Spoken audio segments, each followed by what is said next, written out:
In this video I will show you step by step how you can buy Bitcoin on Phantom.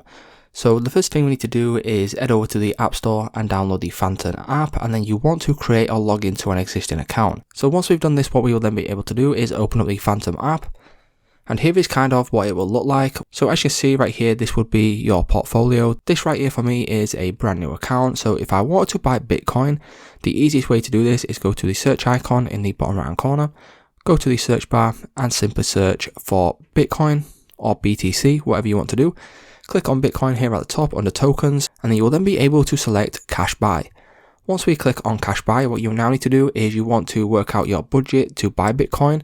So for example, if I wanted to buy £1,000 worth of Bitcoin, it will then show you underneath the amount of Bitcoin that you will receive for this specific amount of money invested.